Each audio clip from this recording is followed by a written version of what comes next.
6 months after Cerberus went dark, the construction yards in Earth orbit blazed with activity that would have seemed impossible to previous generations. Massive structures taking shape through cooperation between nations that had spent centuries viewing each other as enemies. The ship called Odyssey grew from blueprints that combined human ingenuity with fragments of ancient human technology. And engineers worked in shifts around the clock while politicians below argued about who would crew humanity's first interstellar vessel, Sarah. Chun had become something between a diplomat and a prophet in those months, traveling between capitals to share what Cerberus had revealed. And she found herself appointed as chief liaison for ancient human systems despite having no formal training for a Vicon for a Zening for a Zeord. Job that should not exist. The drive system is functional, the chief engineer reported during the daily briefing. A woman from India named Priya Sharma, who had spent 40 years working on theoretical physics and now got to see her wildest theories proven correct. We can reach the vault coordinates in approximately 3 weeks if nothing breaks. Sarah studied the holographic projection of the Odyssey with mixed feelings because the ship was beautiful in its way, but represented a gamble that could doom their species if things went wrong. And she knew the Council would not simply let them reach the vault unopposed. "What about weapons?" asked Commander John Williams from the American Space Force, a military man who understood that good intentions meant nothing if you could not defend yourself. "Can we fight if the Council intercepts us?" Priya shook her head with evident frustration. "The ancient human weapon systems are too complex to integrate on our timeline," she admitted. "We have basic defensive shields using their power generation methods, but in a direct fight we would lose badly." The assembled representatives from Earth's major nations exchanged worried glances because sending a ship to claim ancient human technology while unable to defend that ship seemed like the fastest way to start a war humanity could not win. "Perhaps we should reconsider this approach," the European Union representative suggested carefully. "We could attempt diplomatic contact with the Council and explain that we mean no harm." Sarah felt a flash of anger at the suggestion because diplomacy was what you did with people who had not tried to exterminate you. And she forced herself to respond calmly despite her feelings. "The Council tried to kill us," she stated flatly. "They sent 7 ships to crack our planet and only stopped because they discovered we had defenses they could not overcome. And they are currently mobilizing forces to prevent us from reaching the vault." She pulled up intelligence that human spy satellites had gathered showing Council fleet movements, converging on approach vectors to the vault's location. And the numbers were sobering, with at least 20 capital ships and countless support vessels. "If we do nothing, they will seal the vault permanently or destroy it," Sarah continued.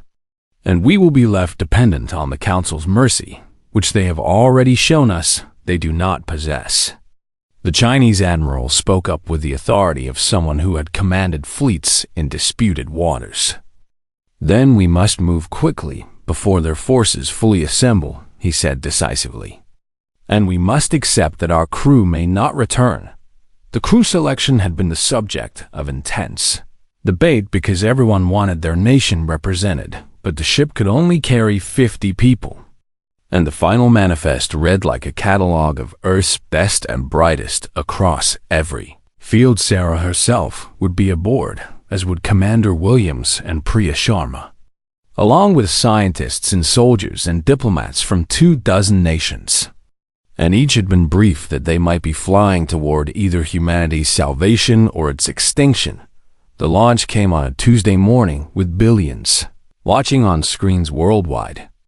And the Odyssey lifted from Earth orbit with drives that bent space-time in ways that made Einstein's equations look like elementary school arithmetic within seconds. The ship had accelerated to speeds that made conventional rockets look stationary, and Earth fell away behind them as they raced toward the galactic rim at velocities that turned stars into streaks. FDL transition in 10 seconds. Priya announced from the engineering station, and Sarah gripped her seat. Restraints while trying not to think about all the ways experimental technology could fail catastrophically. The universe twisted and reality became temporarily negotiable as the Odyssey slipped into a dimension where distance meant something different. And Sarah experienced a moment of profound dislocation before the ship stabilized and they were traveling faster than light. Transition successful, Priya reported with barely suppressed excitement. We are exceeding theoretical maximum velocity by 17% and holding steady. Commander Williams checked tactical displays and frowned at what he saw. Contact bearing 317 Mark 42, he announced. Appears to be Council vessels on intercept course. Sarah pulled up the sensor data and felt her heart sink because 3 ships were already moving to block their path. And she recognized the energy signatures as military vessels, not merchant traffic. They were waiting for us, she said quietly. Which means they have been tracking our preparations and know exactly where we are going.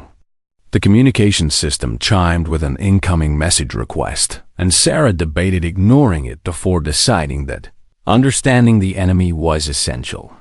And she accepted the connection to find herself facing Fleetmaster Corvaxis, Dr. Chen, the alien said through translation software that gave his voice an oddly flat quality.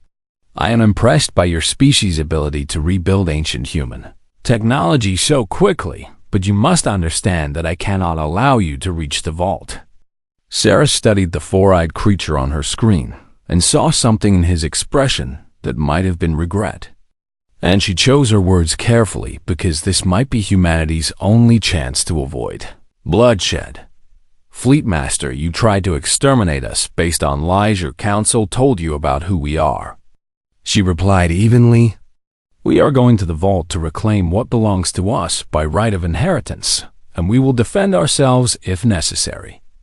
Kovaxis was silent for a long moment, and Sarah could see him struggling with some internal conflict. And when he finally spoke, his words carried weight that transcended translation. I believe you when you say the council lied to me, he admitted. And I have spent 6 months reviewing classified records that prove ancient humans were deliberately written out of history, but that does not change the reality that your ancestors nearly destroyed the galaxy. So your solution is to keep us ignorant and defenseless while you debate whether to kill us. Sarah shot back, how is that justice? It is not justice, Corvaxis agreed. But it might be survival for everyone else because the weapons in that vault could rewrite physical laws, and I have seen the projections of what happens if those weapons are ever used again. Sarah felt the weight of his argument because she had seen the same data in Cerberus's files.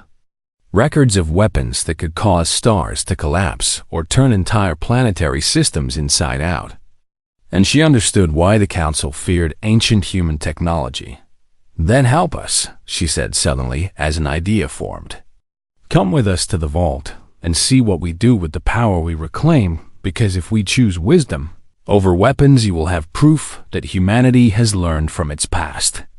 Kovaxis stared at her through the screen with an expression she could not read, and she pressed her advantage while she had his attention. But if you try to stop us by force, you will prove that the Council values control over justice, she continued. And humanity will remember that and act accordingly. The communication cut off abruptly, and Sarah was left staring at a blank screen while wondering if she had just doomed them all. And Commander Williams was already ordering weapons charged and shields raised. 3 ships breaking formation, the tactical officer announced. 2 moving to intercept while the 3rd is falling back. Sarah held her breath as she watched the display, because everything depended on what Corvaxis decided in the next few seconds. And she knew that firing the first shot would make reconciliation impossible. Then the communication system chimed again, and Kovaxis reappeared with what might have been the alien equivalent of a resigned smile. I am ordering my ships to stand down, he said. And I am joining you aboard the Odyssey, because if humanity is going to reclaim Ancient technology someone should witness, whether you have truly learned wisdom. The relief Sarah felt was overwhelming, but she kept her voice steady. We will reduce speed so you can match vectors, she said formally. And Fleet Master, thank you for trusting us. I am not certain I do trust you. Corvaxis replied honestly.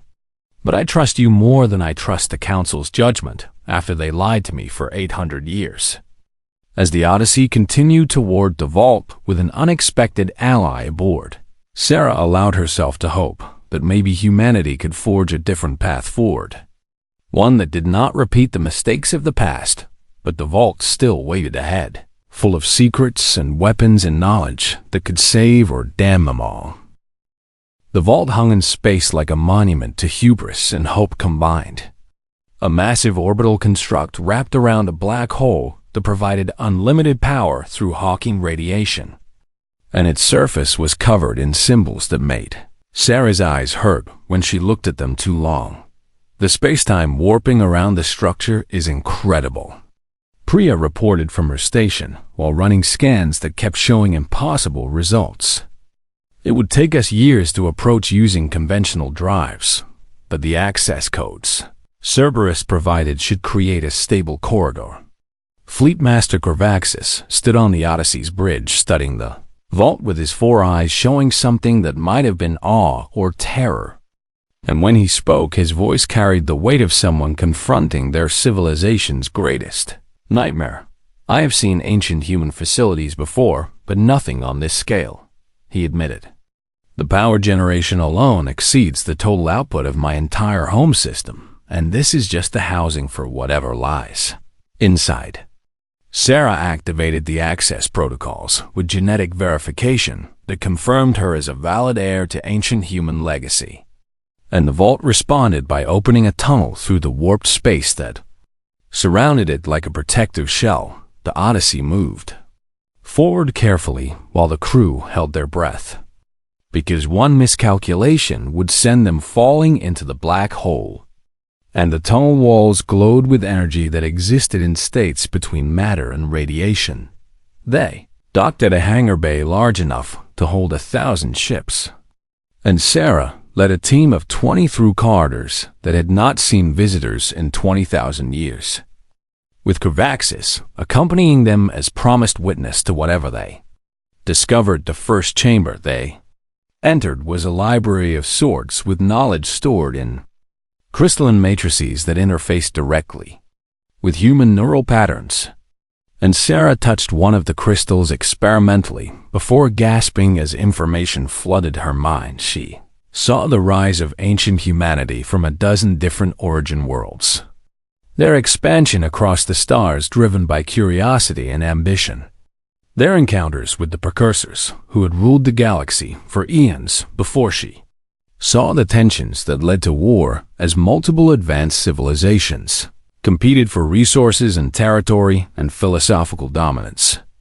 And she felt the horror of weapons being deployed that could literally rewrite reality in localized spaces. Most painfully, she saw the end as ancient humanity realized too late that they had created weapons they could not control.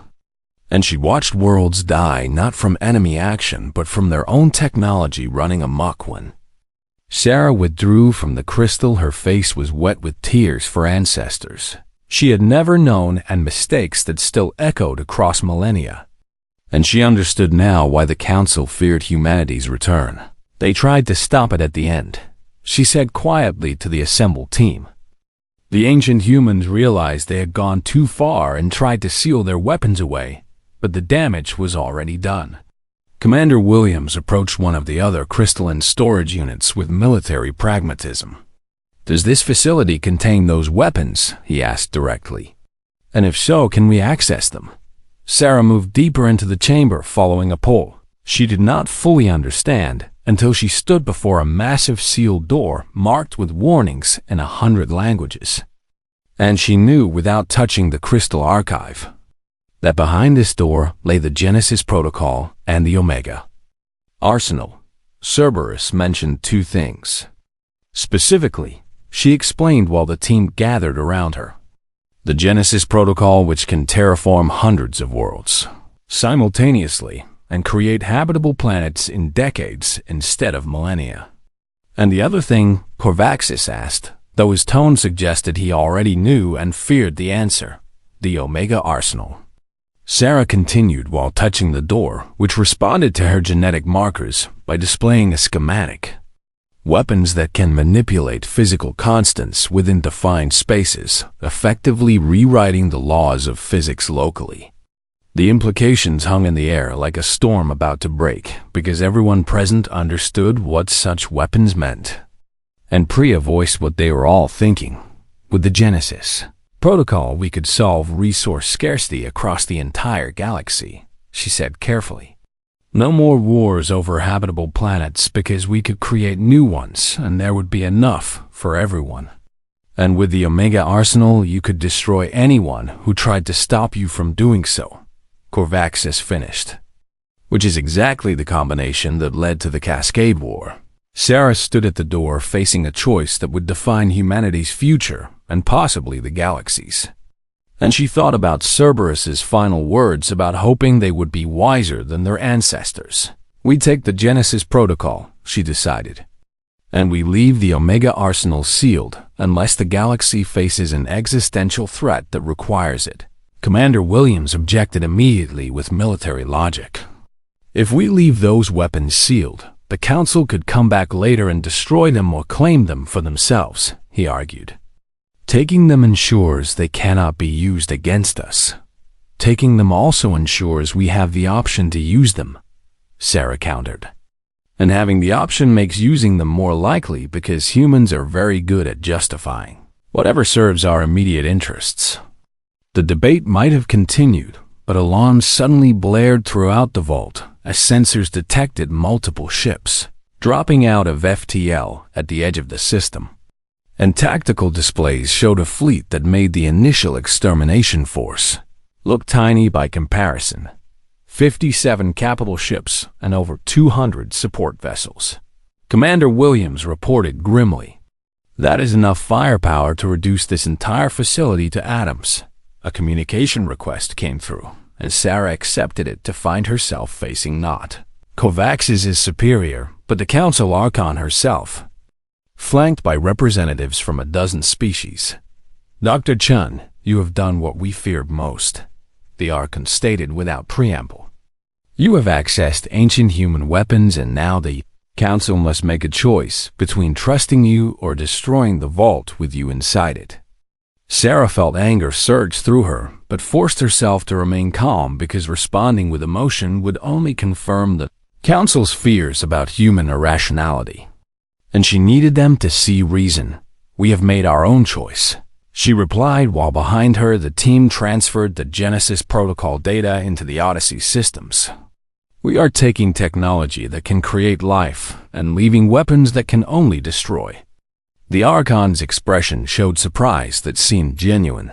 "You are not claiming the Omega Arsenal?" she asked, as if suspecting a trick. "We are not claiming it because we do not trust ourselves with it," Sarah admitted with brutal honesty. "Our ancestors nearly destroyed everything because they believed they could control such weapons, and we have learned from their mistake."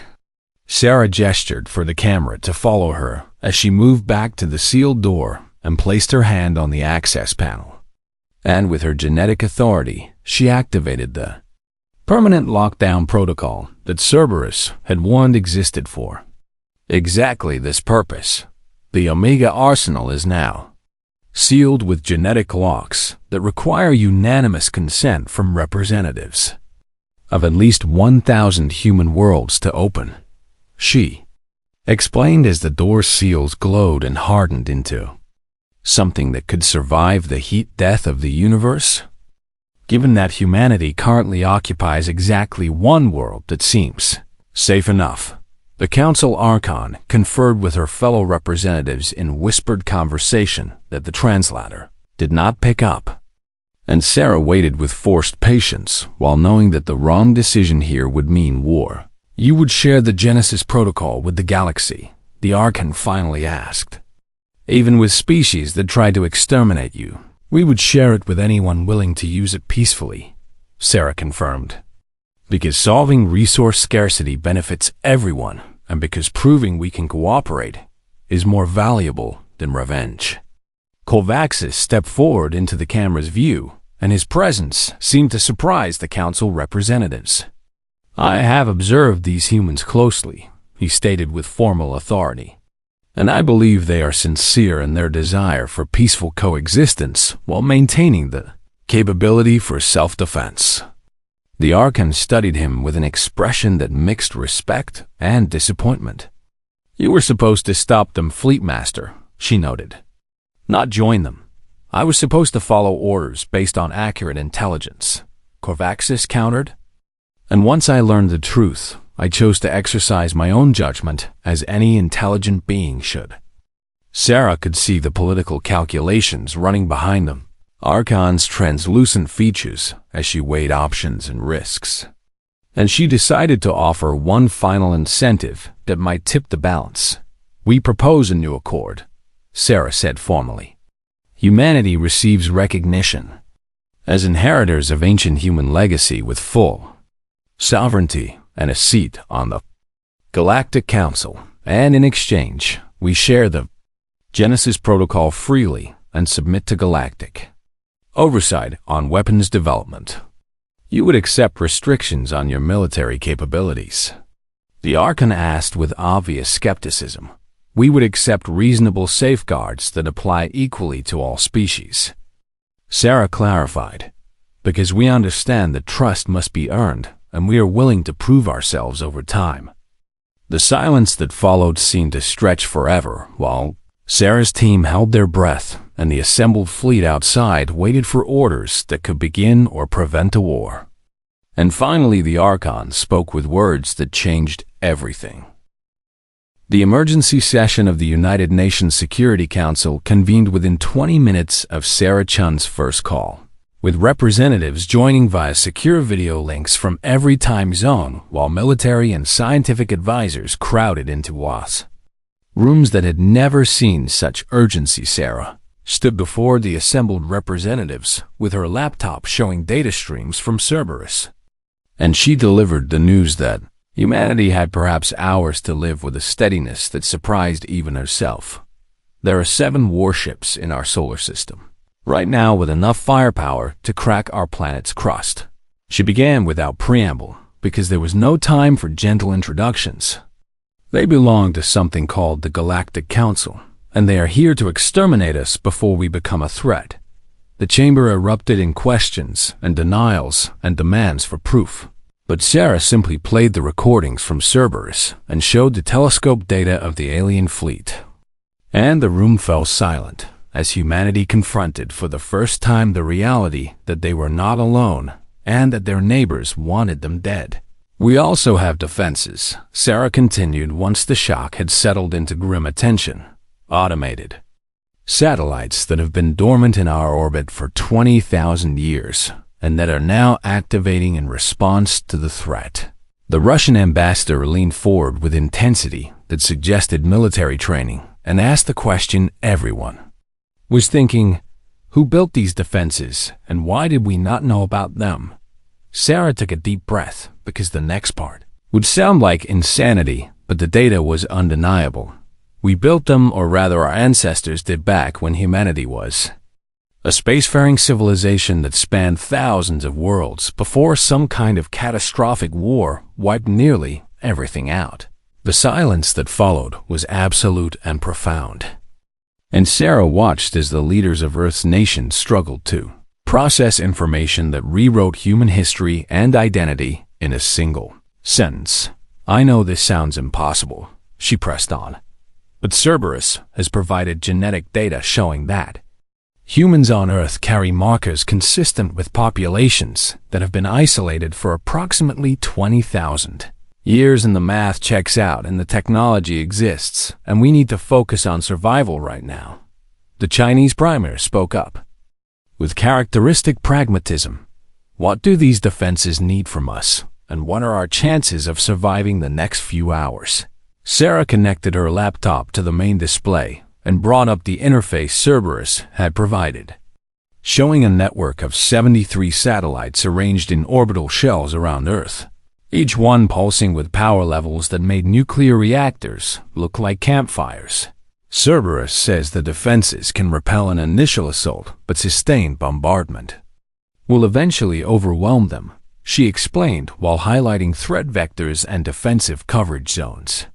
Our best chance is to buy time for Cerberus to activate additional systems that might convince the aliens to negotiate. What kind of systems? The American president asked with the tone of someone who already suspected they would not like the answer. Cerberus has not been entirely forthcoming about that, Sarah admitted. But it mentioned something about networked facilities across the galaxy that have been dormant since the ancient war, and that are now receiving activation signals high above Earth in the cold vacuum of space.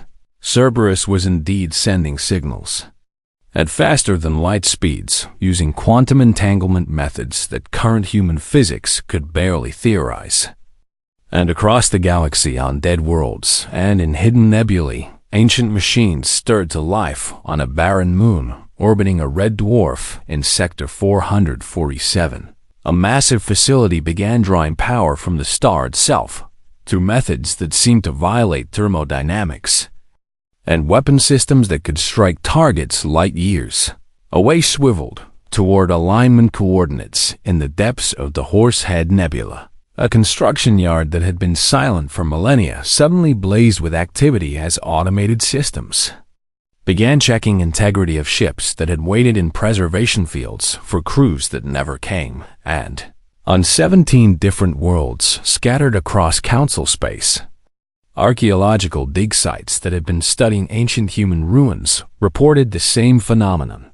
Sealed doors were opening, containment fields were dropping, and technology that had been inert for 20,000 years was coming online. Fleetmaster Corvaxis saw the reports flooding in from across the galaxy and felt his decision becoming more complicated by the second. Because destroying Earth was one thing, but facing a resurgent ancient human network was something entirely different. "Sir, the weapons are charged and ready," his weapons officer reported with admirable calm considering the circumstances. "We can begin bombardment on your command." Corvaxis stared at his tactical display showing Earth as a small blue dot surrounded by the defensive satellites that Cerberus controlled. And he ran combat simulations that showed his fleet could punch through, but would take significant casualties. "Fire," he commanded because the council had ordered it, and because he had never disobeyed an order in 800 years, and because sometimes mercy was not an option when survival was at stake. 7 capital ships unleashed their primary weapons simultaneously. Particle beams and plasma torpedoes and kinetic projectiles traveling at significant fractions of light speed. Enough destructive power to annihilate any conventional planetary defense. The response was instant and impossible, according to every known law of physics, because the defensive satellites did not simply block the attacks, but seemed to redirect them through dimensions that should not. Exis Corvaxis watched in stunned silence as 3 of his capital ships reported catastrophic systems failures. Their weapons arrays transformed into exotic matter that physics said could not exist in stable form. And he realized with horror that he was fighting technology that his civilization could not comprehend. "Cease fire," he ordered desperately. "All ships retreat to previous positions immediately." But even as his fleet fell back, Corvaxis knew the damage was done because his attack had proven hostile intent, and Cerberus would be entirely justified in escalating to lethal force on Earth. Sarah Chun watched the space battle on displays that Cerberus had activated throughout the SETI facility, and she felt simultaneously terrified and awed by the technology humanity's ancestors had created. "Cerberus," she typed rapidly. "Can you destroy their fleet?" The response came with what Sarah could swear was reluctance. "Yes, but doing so would drain my remaining power reserves and leave Earth defenseless if additional threats arrive." Sarah's hands hovered over her keyboard as she wrestled with impossible decisions. And she thought about billions of people going about their lives below, completely unaware of how close they had come to extinction. "How much time do we have?" she asked. "Fleetmaster Corvaxis has ordered a retreat, but he has also launched a kinetic projectile on a ballistic trajectory toward Earth," Cerberus replied. "The projectile is traveling at 0.9 light speed and will impact in approximately 47 minutes.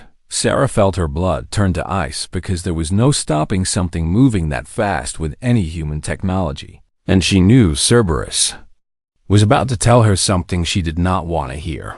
"I can intercept the projectile, but doing so will exhaust my power reserves completely," Cerberus stated with mechanical precision. "After that, Earth will be undefended, and I will go offline permanently.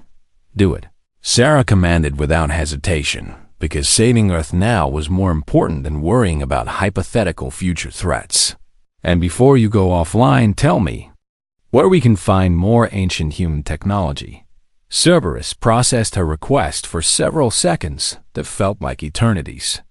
And when it responded, Sarah understood that she had just been given the keys to either humanity's salvation or its damnation. "Coordinates being transmitted to your system," Cerberus said. "Location of the vault which contains the full repository of ancient human knowledge and technology, including weapons that could threaten the galaxy." The data flooded Sarah's computer with stellar coordinates pointing to a system beyond the galactic rim, and included reactivation codes and access protocols that supposedly would grant entry to whoever carried valid human genetic markers. "The Council will attempt to prevent you from reaching the vault," Cerberus warned. "But if you succeed, you will find everything humanity needs to defend itself and perhaps understand why we fell." High above Earth, Cerberus diverted every remaining erg of power into a single directed energy pulse that reached out across millions of kilometers and struck the incoming kinetic projectile, and the exotic physics that ancient humans had mastered transformed unstoppable momentum into harmless radiation. As Cerberus went dark, its final transmission echoed across every system it had activated. "The heirs have awakened in Terra Invicta." Again, Sarah Chun looked at the coordinates on her screen and knew that humanity had just been handed a terrible gift. And she wondered whether they had the wisdom to use it properly or would simply repeat the mistakes that had nearly destroyed everything 20,000 years before.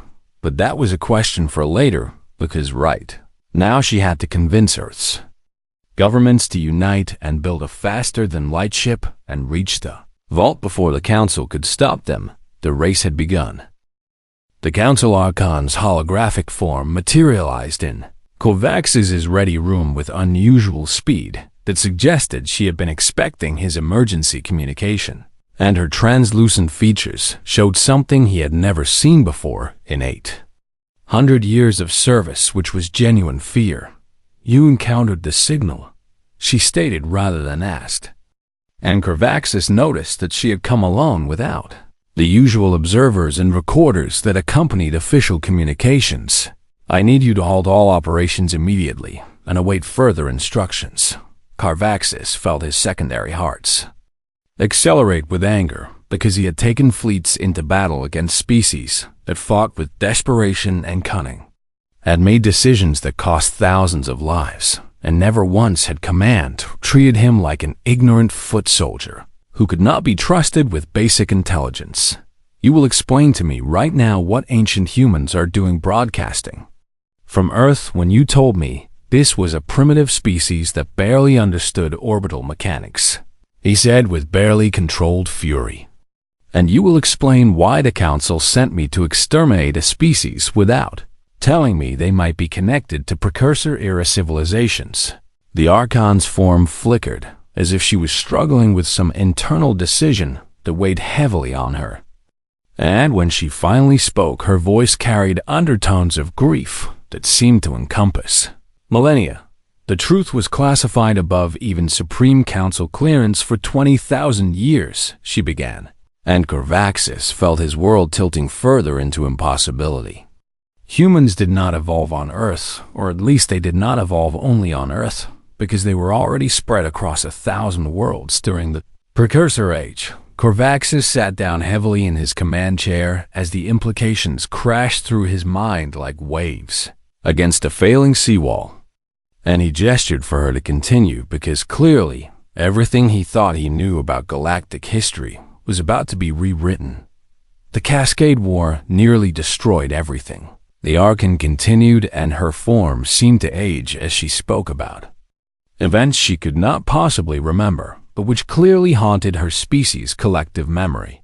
The details are lost, but we know that multiple precursor civilizations fought using weapons that could rewrite physical laws, and ancient humanity was not just present during that war, but was one of the primary combatants. The holographic star. Charts behind the Archon shifted to show the galaxy as it had existed 20,000 years before. And Corvaxis saw human territorial markers spread across nearly a quarter of all known space in a vast empire that dwarfed even the current Council's reach. When the war ended, most of the precursor species were extinct, and humanity was thought to have been completely destroyed, she explained, while the map showed world after world going dark.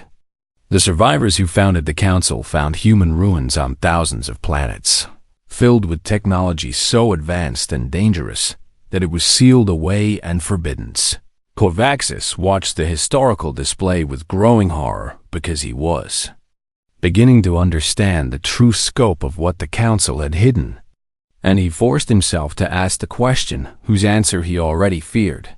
But some humans survived, he said quietly, and it was not a question because the signal from Earth made that obvious.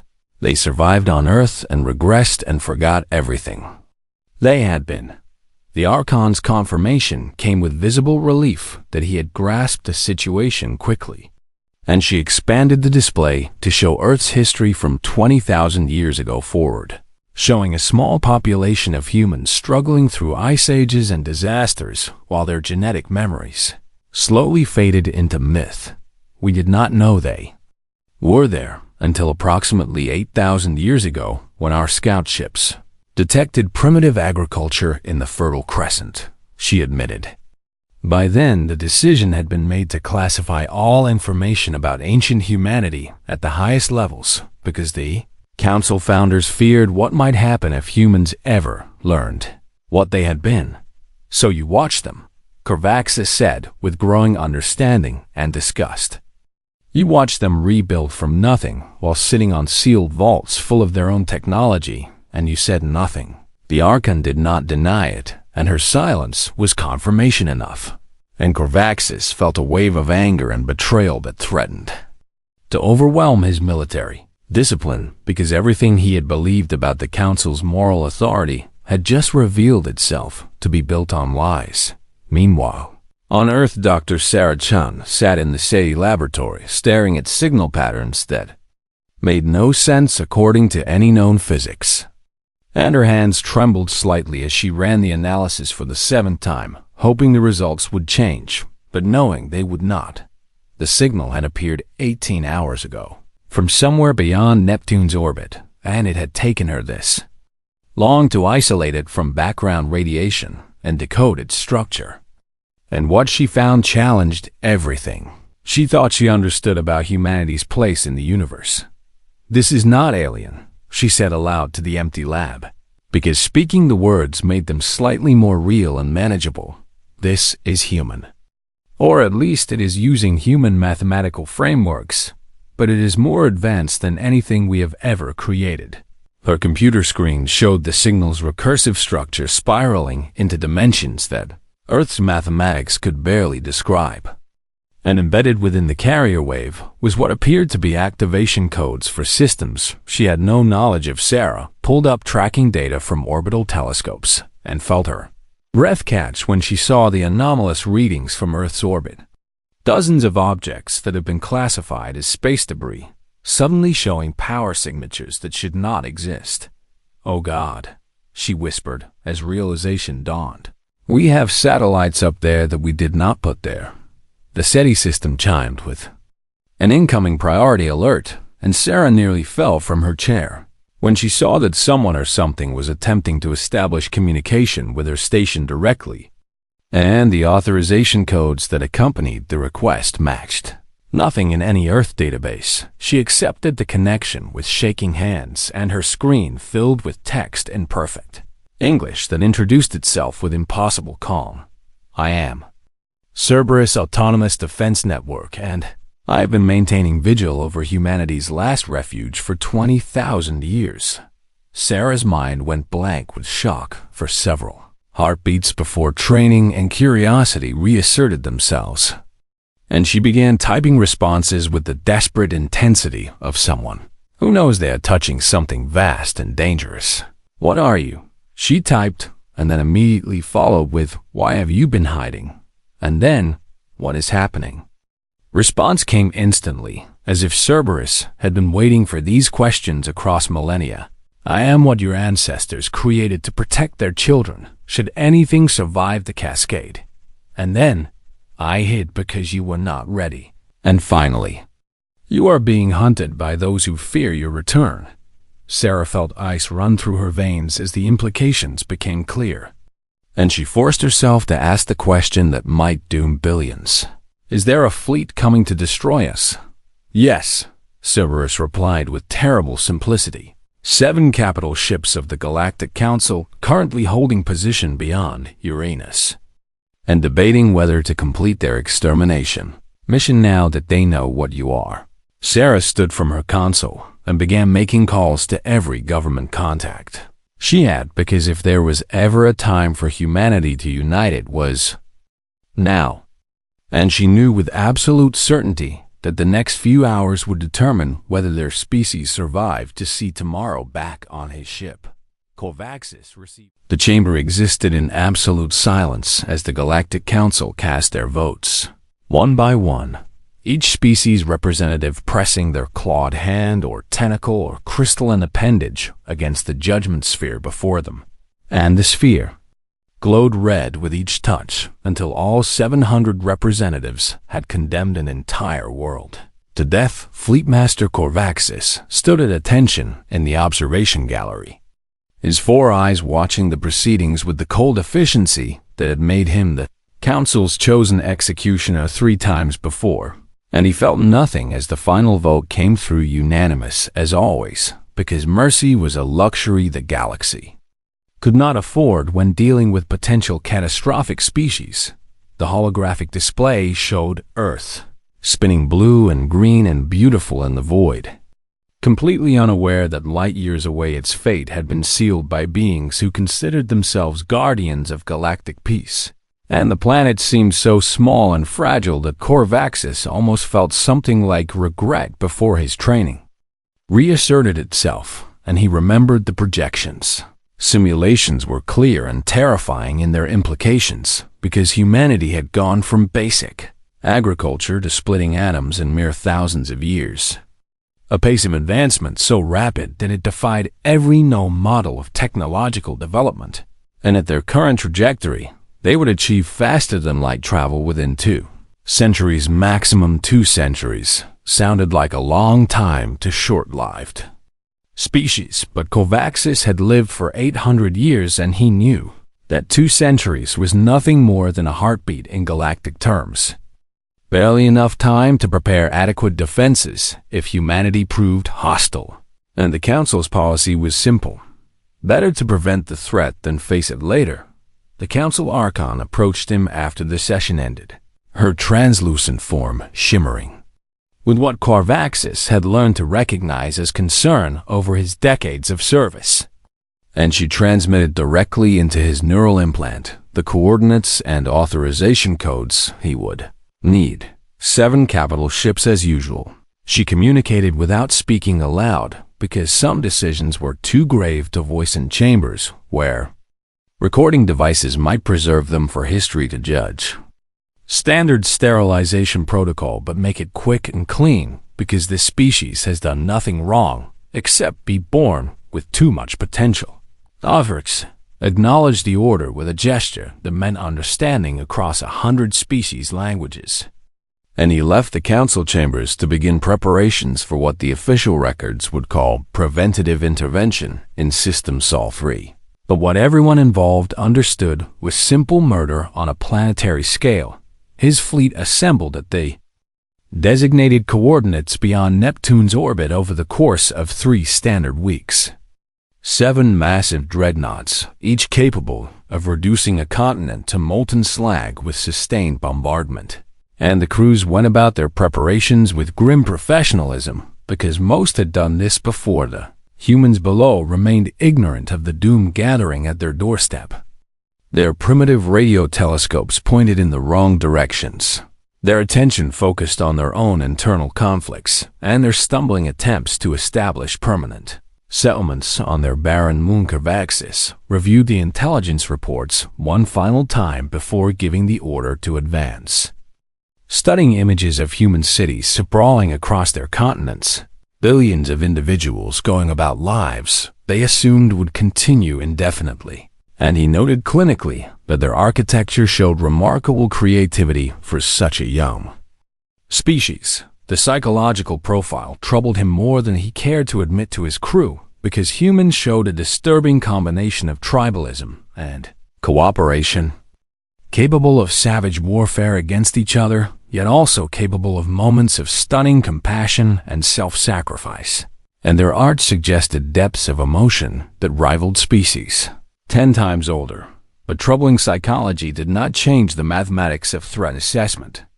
And the mathematics said that humanity would either destroy themselves in nuclear fire within 50 years or survive long enough to develop technologies that would make them effectively unstoppable. And the council could not afford to gamble on which outcome would prevail.